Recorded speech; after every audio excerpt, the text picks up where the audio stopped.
Good morning student. इससे पहले video के अंदर आपने एम्पेरिकल फार्मूला और मॉलिक्यूलर फार्मूला निकालना सीखा। इसी चैनल के अंदर हम आगे लेते हैं लिमिटिंग रिएजेंट। बच्चों, सबसे पहले आपको ये पता होनी चाहिए कि लिमिटिंग रिएजेंट क्या होते हैं।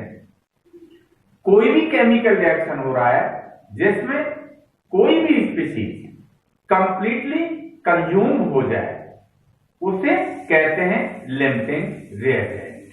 फिर ध्यान दें, किसी भी केमिकल रिएक्शन के अंदर कोई भी स्पीशीज यानी एक से अधिक स्पीशीज होंगी जो कि पार्टिसिपेट कर रही हैं, उनमें से कोई स्पीशीज कंप्लीटली रिएक्ट हो जाए, उस स्पीशीज को कहा जाता है लिमिटिंग रिएजेंट। तो दो the species in a chemical reaction is completely consumed are called limiting reagent.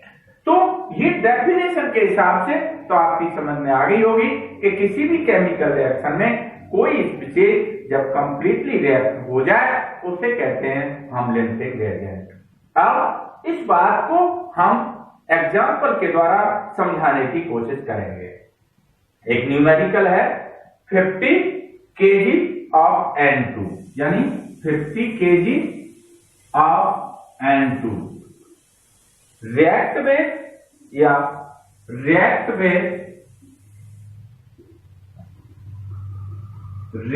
with 10 kg of H2, 10 kg of H2 to form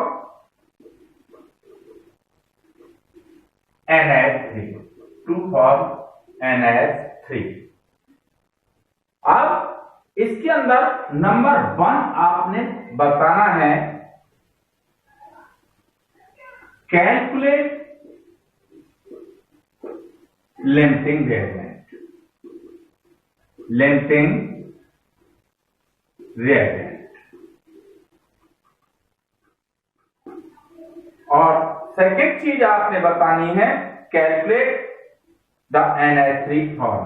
calculate the, तो हमारा जो टारगेट है वो लिमिटिंग पर है। किस पर है? लिमिटिंग रिएजेंट पर। आइए हम बात करते हैं। तो सबसे पहले हम क्या करें, इसका केमिकल रिएक्शन लिखें। तो N2 प्लस में 3H2 gave 2NH3, gave 2NH3। अब सबसे पहले हम क्या करें, नंबर ऑफ मोल्स आइडेंटिफाई करें। नंबर ऑफ मोल्स आइडेंटिफाई करें। तो नंबर ऑफ मोल्स आइडेंटिफाई करने के लिए आपने क्या करना होगा, पहले number of moles, number of moles समझ में आ रहा है आपकी में of N2, number of moles of N2, यानी सबसे पहले इन दोनों के नंबर ऑफ मोल्स निकालेंगे आप।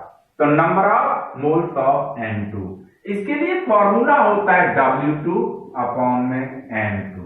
W2 देखिए नाइट्रोजन कितनी है आपकी, नाइट्रोजन 50 kg है, तो आप 50.0 kg को आप कन्वर्ट कर लें, किसके अंदर कन्वर्ट कर लें, ग्राम के। तो 10 to the power 3 अपॉन में आप ये देखें N2 molecular mass of N2, यानी जो मॉलिक्यूलर मास है N का वो आपका N2 है, एक N का 14, तो 2 का 28। इसे आप डिवाइड करें, ये कट करके आपका कितना आता है 1.786, 1.10 to the power 3। ये आपका number of moles of N2 निकल करके आया। इसी तरीके से आप नंबर ऑफ मोल्स ऑफ क्या निकालें, H2। तो नंबर ऑफ H2 का वही W2 अपॉन में M2, that equal to W2 कितना है आपका 10 kg, तो 10 multiply 10 to the power 3 upon में H2 का 2, that equal to 5.0 into 10 to the power 3 निकल करके 23 नहीं 3 निकल करके आया। यानी ये आपका किसका निकल करके आया? हाइड्रोजन का। बच्चे हमें आगे समझाना है। इतना आपकी समझ में आ गया होगा। अब आगे देखें आप, हम क्या करें, इनको एक कॉर्नर में लिख लें, H2 को और W2 sorry number of moles of N2 और नंबर ऑफ मोल्स ऑफ जो H2 निकल करके आया है, इसे हम क्या करें, एक कॉर्नर में लिख दिया हमने। तो N2 के नंबर ऑफ मोल्स निकल करके आए, सपोज करिए चाहे यहां लिख लो, N2 के number of moles 1.786 into 10 to the power 3 और H2 का नंबर ऑफ मोल्स निकल करके आया आपका 5.0 इंटू 10 टू द पावर 3। अब आगे आप बढ़ाएं। जब आगे बढ़ाते हो तो फिर हम क्या करें, आप देखते रहिए, क्योंकि इसी तरीके से वेरियस प्रॉब्लम्स आपके रिएजेंट को निकालने के लिए आएंगी। जरा ध्यान दीजिएगा। हम आगे बढ़ाएं तो वही N2 प्लस में 3H2 gives 2NH3। अब आप देखें, ये 1 मोल है, 1 मोल, और ये है 3 मोल। इनके नीचे हमने लिख दिया, ये 1 मोल है, ये 3 मोल है। तो इधर ध्यान दें और ठीक ढंग से समझने की कोशिश करें तो आपकी समझ में आ जाएगी। 1 मोल लिखेंगे यहां, 1 मोल of N2 gives 3 mole of क्या, आपका 3 मोल ऑफ N2, यानी आपका 1 मोल ऑफ H2 है। 1 मोल ऑफ H2 कितना देता है? 3 मोल ऑफ N2।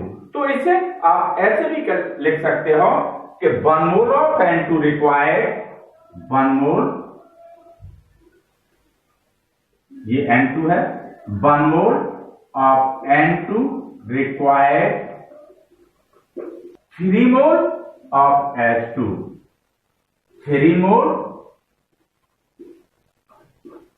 H2।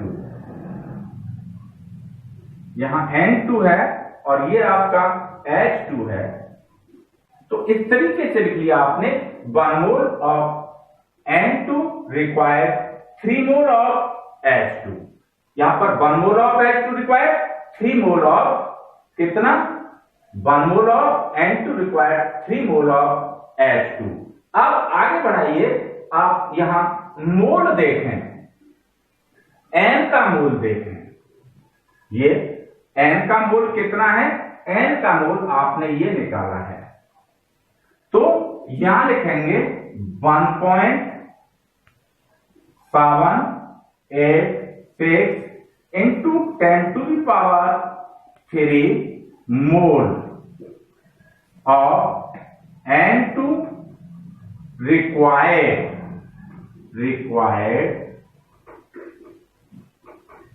यानी 1 मोल 3 मोल H2 रिक्वायर करता है। तो जो नंबर ऑफ मोल्स निकाला आपने 1.786 into 10 to the power 3 mole of N2 required कितना होगा आपका, सीधा सीधा सा दैट इक्वल टू कितना हो जाएगा, 1.786 इंटू 10 टू द पावर कितना 3 मल्टीप्लाई कितना आपका 3। ये यानी भाई 1 मोल 3 मोल रिक्वायर्ड चाहिए, तो इतने मोल आपने सीधी सा 3 से मल्टीप्लाई कर दिया, और 3 से मल्टीप्लाई करने पर जो आपका आंसर आया वो 5.56, that equal to 5.56। Into 10 to the power 3 mole. अब ये H2 की वैल्यू निकल करके आई, किसकी? H2 की, यानी H2 की जो वैल्यू निकल करके आई इसके सापेक्ष इसके कंपैरिजन में 5.56 इंटू 10 टू द पावर 3 मोल निकल करके आई। इस वैल्यू को आप कंपेयर करिए H2 की वैल्यू से जो आपने मोल में आइडेंटिफाई की है। तो दोनों को कंपेयर करिए, जो कैलकुलेटेड वैल्यू है वो है आपकी 5.0 इंटू 10 टू द पावर 3, और यहां जो निकल करके आई है वो 5.56 इंटू 10 टू द पावर 3 मोल। इसका मतलब ये हुआ कि ये कम है, ये आपकी कम है, इसका मतलब है कि ये टोटली कंज्यूम हो गया। ये ज्यादा है और ये क्या है? कम है। It mean that it completely consume हो गया और रिएक्शन में, इसीलिए H2 जो होगा वो लिमिटिंग होगा। क्या होगा? लिमिटिंग। फिर ध्यान दें, आप इससे कैलकुलेट करें और कैलकुलेट करके नंबर ऑफ मोल पे उसे कंपेयर करें। यदि नंबर ऑफ मोल्स की वैल्यू, ये जो कैलकुलेटेड वैल्यू है, इससे कम है तो रिएक्टेंट टोटली कंज्यूम हो गया, और यदि ये ज्यादा है तो रिएक्टेंट आपका टोटली कंज्यूम नहीं हुआ। ये इस तरीके से हम लिमिटिंग वैल्यू आइडेंटिफाई कर सकते हैं। कोई भी न्यूमेरिकल हो उसमें हम हर में आप इसी तरीके से आइडेंटिफाई कर सकते हो। आगे निकालना चाहते हो तो N2 की भी निकल आएगी, लेकिन इसी तरीके से निकलेगी N2 की भी। तो आप इसी को टारगेट रखें तो आप आराम से लिमिटिंग वैल्यू निकाल सकते हैं। आप एक और वीडियो के अंदर देखेंगे, वो नेक्स्ट दूसरी वैल्यू निकालना वो नेक्स्ट वीडियो के अंदर देखेंगे।